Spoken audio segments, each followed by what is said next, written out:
Say, man, I wanted to come and tap in with y'all real fast, man, and give y'all a Young Thug YSL Rico trial update, man. Let me tell y'all something, bro. The pump faking in this whole case, bro, is unbelievable, bro. They came in with the pump faking this morning, bro, saying that it wasn't gonna be no court, but yet everybody showed up. The media showed up, the judge showed up, the prosecution team showed up, the defense team showed up, everybody showed up at 9 a.m., but they were saying it wasn't gonna be no court. So apparently, it's some type of in chambers meeting going on with the judge, the prosecution team, and the defense side. The media has been completely iced out today. There's no media in there.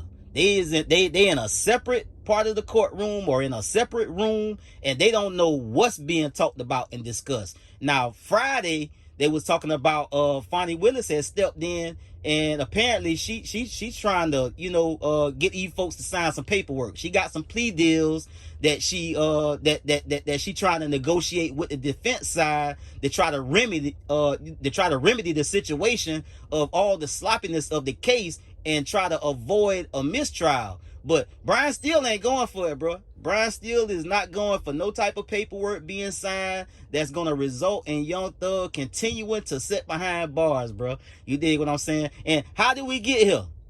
How did we get here, bro?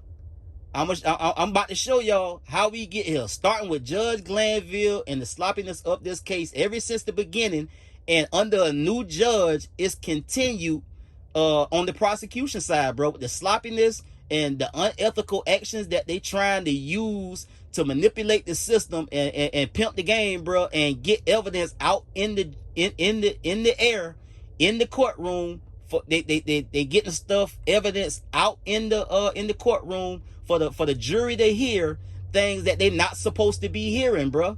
You dig what I'm saying? And I'm gonna show y'all how we got here from Judge Glanville all the way up until now, bro. Let's get to the content. Jury that's out right now that's being interrupted.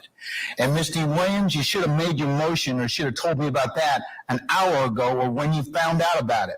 Not hijack me at the bench about that.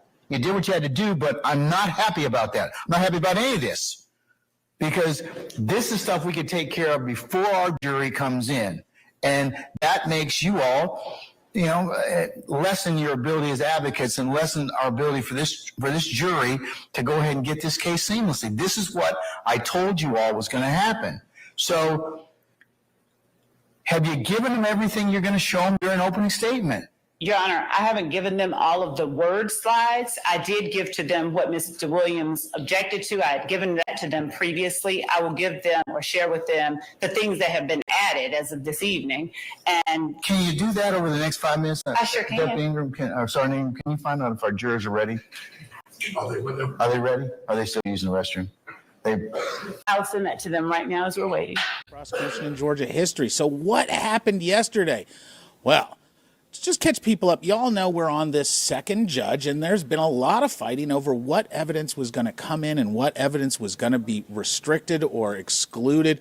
That started with Judge Glanville. It's continued with Judge Paige Whitaker, who is currently the elected Superior Court judge trying this case, or at least trying to try this case. One of her outtakes yesterday involved her commenting on how she's trying to save this case from being wasted 12 or 18 months because of sloppiness, and that's because of the testimony that we are hearing.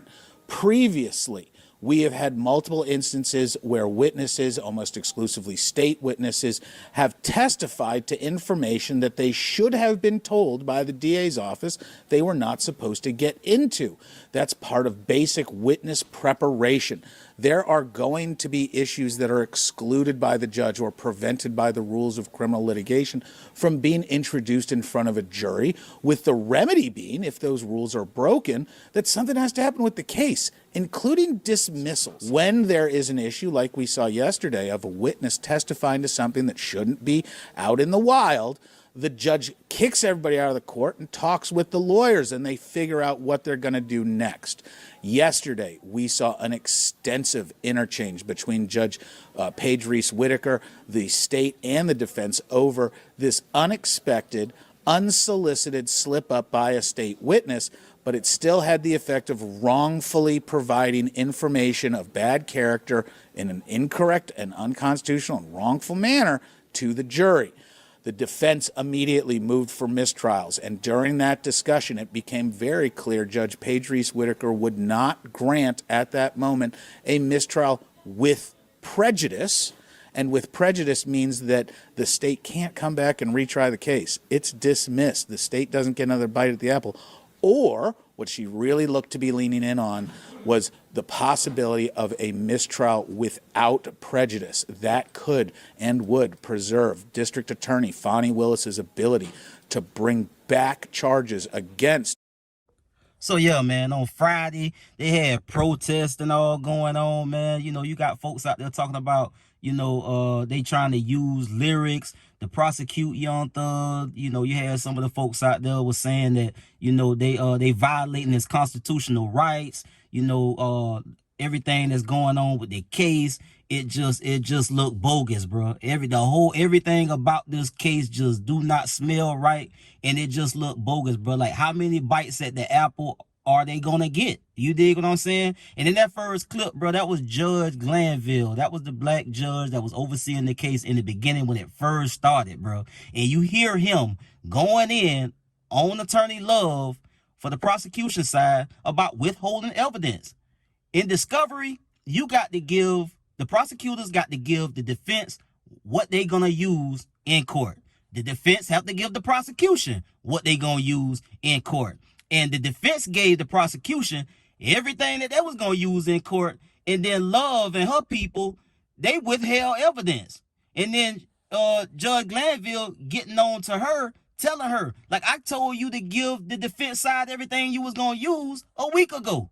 And you standing in court today while we actually about to have court telling me you didn't send it to him? And then she said, oh, well, I'm about to send it to him right now, Judge. And this is the problem, bro.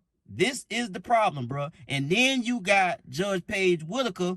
She's kind of having to deal with the same thing with the same prosecutors because the judge changed, not the prosecution team. So even though they got a new judge, it's the prosecution side is still playing the same dirty tricks. You dig what I'm saying? Giving they witnesses while they on the stand unredacted evidence to read in front of the court for the jury to hear it, knowing they ain't supposed to do it. You dig what I'm saying? And that's not even why Judge Glanville is off this case. You dig what I'm saying? He got off this case for a whole nother different type of situation because he was in his chambers with a state witness having conversations about the case and didn't inform the defense side. And when Brian Steele got whiff of this, he exposed Judge Glanville in court. And Judge Glanville got pissed off and got confrontational with Brian Steele and wanted Brian Steele to tell him, well, who told you that?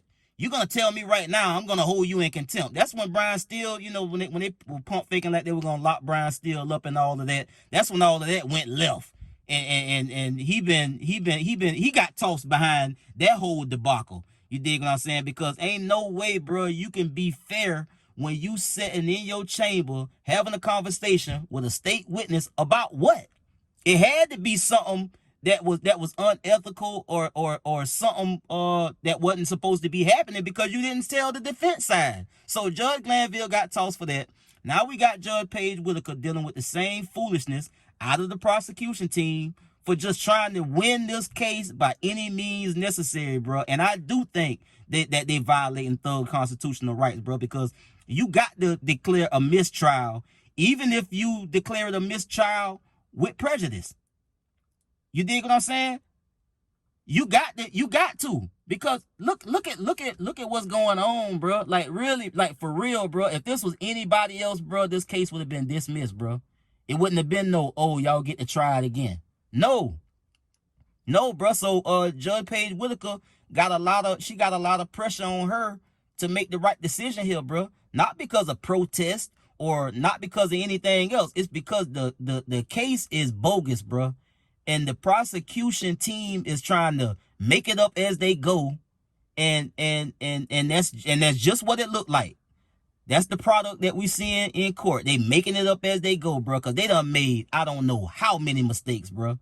And you trying to take a man's life, you trying to put a man away for the rest of his life based on a case that y'all bringing and presenting to people that look like this? No, man. No, man. And then they trying to they trying to whip up these plea deals. Like, a plea deal for what, bro? Like, the case need to be thrown out. Y'all know it was flimsy from the beginning. And y'all thought y'all were going to get this man in court, bro, and railroad him, and it ain't happening, bro. Ain't nobody going for it. The public ain't going for it.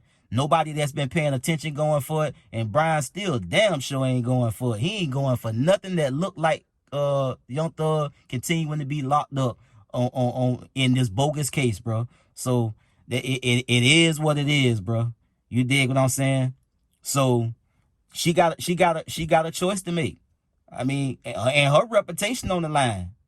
Because at the end of the day, is this about fairness? Is this about truth? Is it about facts? Or do y'all just want to take down somebody, bro? Y'all just want to take down a celebrity or, you know, a rap superstar for everybody's own personal interest. You dig what I'm saying? To elevate your profile, to say, yeah, we took him down. Like, what is this, bro, for real? Because it looked like a whole bunch of nothing, bro, that y'all spending all of these state resources on with nothing, bro, with nothing to show for. You on your second judge, and they've been refusing to grant a mistrial under any circumstances up to this point. But now one got to be made. A decision got to be made about this, bro. You dig what I'm saying? Because somebody's life on the line, bro. This man's whole future hang in the balance, and y'all playing games. Y'all ain't even got y'all shit together. You dig what I'm saying? So that's it for the YSL case update, man. If I get some more information, man, I'll let y'all know. Y'all be smooth. I'm out.